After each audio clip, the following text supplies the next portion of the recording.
여러분, 한국은행에 미친 짓 쉽게 이해가 안 되시죠? 예. 게다가 돈 찍어 추경 푼다 이러니까 한국은행이 돈을 찍어서 돈 푸는 거는 정부인데 정부가 푼다는 이야기인가? 이렇게 이해할 수가 있을 겁니다. 여기서 말입니다. 한국은행의 미친 짓은요, 한국은행의 정책이 왔다 갔다 한다는 거예요. 게다가 일관성이 전혀 없다는 거예요. 무슨 얘기냐? 바로 이 지표를 보고 제가 설명을 하겠습니다. 한국은행은요, 지난 2월 7일에 국채를 무려 2조 원을 매입을 했습니다. 명분은요, 국채금리가 너무 많이 올라가기 때문에 매입을 한다는 이야기예요. 국채금리가 엄청 올라가서 이거 잘못하면 안 되겠다 이렇게 생각하는 겁니다.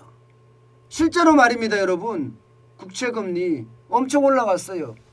2014년 이후 최고치라고 이야기할 정도로 3년 만기 국채금리가 2.344까지 지금 올라갔습니다.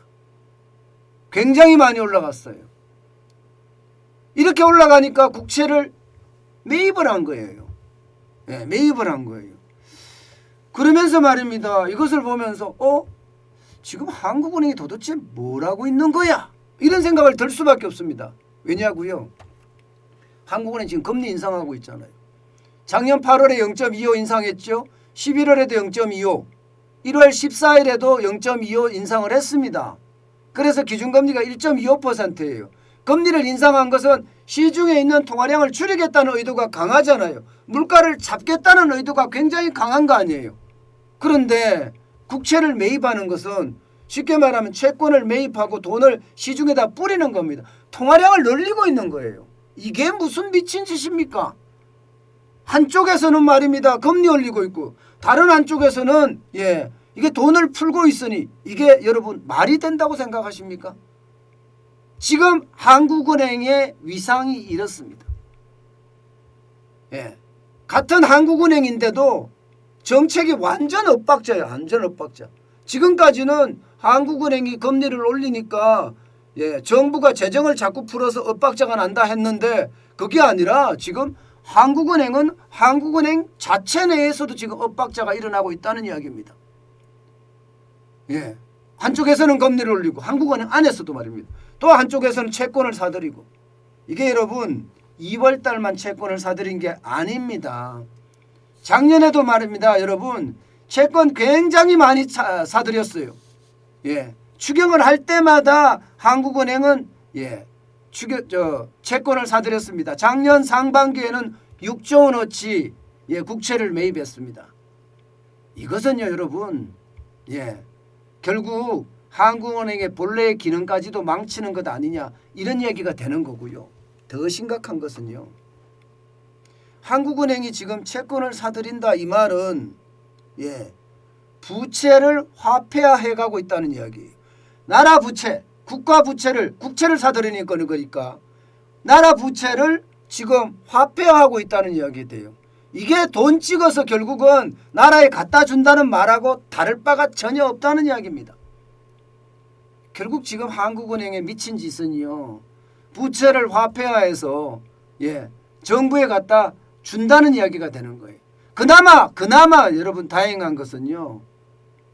그나마 유통시장에서 이루어진다는 게 그나마 다행한 거예요. 시장에서 국채를 사들이는 거잖아요. 그나마 다행한 거죠. 그런 것이 아니라 발행시장에서 만약에 한다고 쳐요. 발행시장은 한국은행이 돈 찍잖아요. 돈 찍자마자 정부에 상납하는 거예요. 그게 부채 화폐화의 핵심인데 그렇게까지 안 하는 게 그나마 다행이라고 이야기할 수 있을까요? 그나마.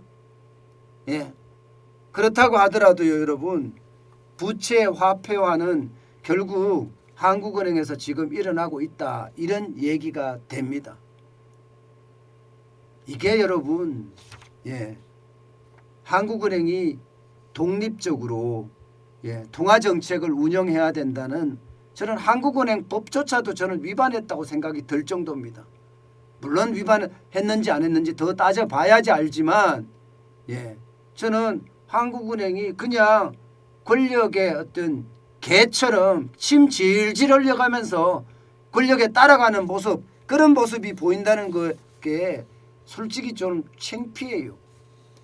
결국은 이 이야기는요, 앞으로 정부가 국채를 발행하면 유통시장이 계속 사재기 있다는 산다는 얘기가 아니에요. 그렇게 사면 어떻게 됩니까, 여러분? 시중에는 통화량이 계속 풀리고 통화량이 풀리면 풀리는 만큼 어떻게 돼요, 여러분? 돈의 가치는 뚝뚝 떨어집니다. 여러분 보세요. 실제 말입니다. 한국은행이 이게 착각은 안 했다고 저는 생각은 하지만 어쨌든 10년 만기 국채금리가 쭉쭉쭉쭉 3년 만기 국채금리가 쭉쭉 올라가는데 그거는 추경 때문에 그런데 자기네들은 이 추경을 추경을 통해서 국채 발행하는 걸 사들이겠다는 거잖아요. 그럼 통화량만 늘어날 뿐입니다. 통화량만. 그러니까 정책의 엇박자가 한국은행 내에서도 일어난다는 사실이 창피하다는 거예요. 여러분 보세요.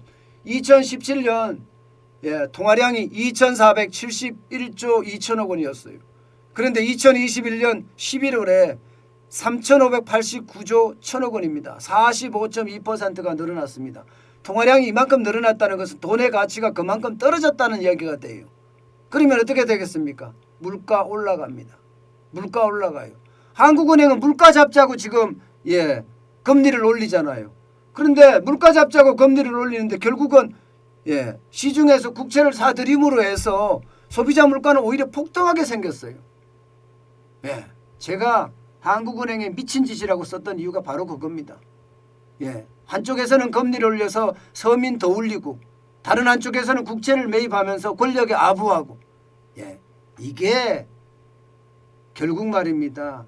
지금 한국은행의 민낯이 아닌가 싶어요. 결국 어느 누구도 우리 국민 편에서 일하는 사람이 없다는 이야기가 되는 겁니다. 국민 편에서. 제발 국민 편에서 일하는 사람 좀 많이 나왔으면 좋겠어요.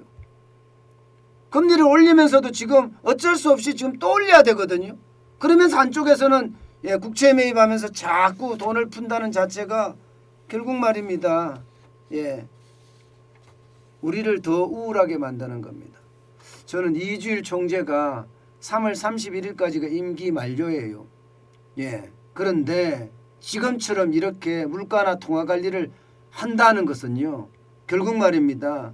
시장에 혼란만 더 주게 되고 시장에 혼란이 더 주게 되면 시장의 신뢰를 깰 수가 있어요. 한국은행의 어떤 시장 신뢰가 깨지는 건 여러분 이거 어마어마한 거예요. 자칫 잘못하면 물가 폭등도 불러옵니다. 한국은행은 일관성을 가지고 앞으로만 가는 그게 한국은행 본연의 어떤 자세거든요. 그런데 지금 제가 말씀드린 것처럼 한쪽에는 금리 올려서 서민들에게 피눈물을 빼앗고요. 피눈물을 흘리게 만들고 다른 한쪽에서는 채권을 매입하면서 권력의 개혁화를 하는 그런 모양새가 보이니까 참 안타깝기 거지없습니다. 안타깝기 거지없습니다. 그 어느 때보다 한국은행의 어떤 자존심 지금 살려야 되지 않을까 싶습니다.